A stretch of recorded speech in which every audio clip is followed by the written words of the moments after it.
সংবাদ সম্মেলনে আমাদের দাবিসমূহ: ১. ক্যালেন্ডার অনুযায়ী শীতকালীন ছুটি বহাল রেখে যৌক্তিক সময়ে সকল শিক্ষার্থীর অংশগ্রহণে উৎসবমুখর পরিবেশে অংশগ্রহণমূলক ডাকসু নির্বাচন হোক। ২. ভোটার তালিকার বিদ্যমান ত্রুটিগুলো সংশোধন করা হোক। ৩. শিক্ষার্থীদের অবশ্যই ডোপ টেস্ট ও পথ ক্লিয়ারেন্স দিতে হবে। নির্বাচনী আচরণবিধি দৃঢ়ভাবে কার্যকর করতে হবে। মেরুদণ্ডহীন নির্বাচন কমিশনের প্রতি আমরা অনাস্থা প্রকাশ করছি, কারণ এই কমিশনের সুষ্ঠু অংশগ্রহণমূলক নির্বাচন দেওয়ার সক্ষমতা নেই। শিক্ষার্থীদের সব পক্ষের সাথে আলোচনা করে পরবর্তী করণীয় ঠিক করা হোক। আমাদের প্রত্যাশা ও দাবি, সকল শিক্ষার্থীর অংশগ্রহণে একটি উৎসবমুখর ডাকসু নির্বাচন অনুষ্ঠিত হোক। ধন্যবাদ।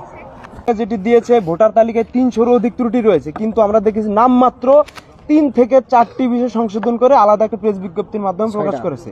মার্কেটিং ডিপার্টমেন্ট, তারপরে হচ্ছে আপনার এমআইএস ডিপার্টমেন্ট, তারপরে হচ্ছে পলিটিক্যাল সায়েন্স, এই 3টে বিভাগের ফাইনাল পরীক্ষা শেষ হয়ে গিয়েছে এবং আরো অনেক ডিপার্টমেন্ট পরীক্ষা চলছে, 12-14 তারিখের মধ্যে শেষ হয়ে যাবে। সো যাদের পরীক্ষা শেষ হয়ে গিয়েছে আর যারা নবীন শিক্ষার্থী ছিল, বিশেষ করে 17 ব্যাচ, এদের 80% শিক্ষার্থী বাসায় চলে গিয়েছে এবং 2-1 দিনের মধ্যেই তারা চলে যাবে। এবং যাদের পরীক্ষা শেষ হয়েছে কিংবা আজকে অনেকের ভাইবা হচ্ছে, এরা আমার মনে হয় না, ইতিপূর্বেও দেখেছি ভাইবা দিয়ে ওদিন রাতেই চলে যায়। আমরা লক্ষ্য করেছি যে প্রায় 50% শিক্ষার্থী নাই, মেসগুলোতে অবস্থান করছেন, তারা যার যার বাসায় চলে গিয়েছেন। সো এখনই যদি অবস্থা হয়, তাহলে 1 সপ্তাহ কিংবা 10 দিন পরে এই শিক্ষার্থী যারা রয়েছে এখনো, তারা তো থাকবে না।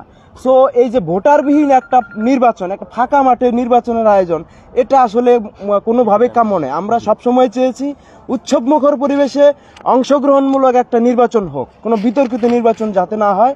আমরা প্রশাসনের সিদ্ধান্তের প্রতি সবসময় শ্রদ্ধাশীল ছিলাম, আমরা এখনও আছি। প্রয়োজনে আমরা মনোনয়ন ফর্ম তুলব যদি বিশ্ববিদ্যালয় প্রশাসন আমাদের মতামতকে মূল্যায়ন করতে পারে। যৌক্তিক সময় চাই এবং উৎসবমুখর পরিবেশে নির্বাচন চাই। এরকম ফাঁকা মাঠে দামি নির্বাচন আমরা কখনোই চাইনি, এখনো চাবো না। এই ক্যাম্পাসে 12 তারিখের পর মানে অধিকাংশ ডিপার্টমেন্টে ক্লাস পরীক্ষা তো নাই, এক। আর দ্বিতীয় বিষয় হচ্ছে তাদের ক্লাস আছে 12 তারিখের পর 2 থেকে 3 দিন। তো একটা ক্যাম্পাসে 2-3 দিন ক্লাসের জন্য কখনো এতগুলো স্টুডেন্ট, তাদের শীতকালীন যে ছুটি, এটা বাদ দিয়ে কখনো ক্যাম্পাসে শুধুমাত্র ভোট দেওয়ার জন্য তারা থাকবে না।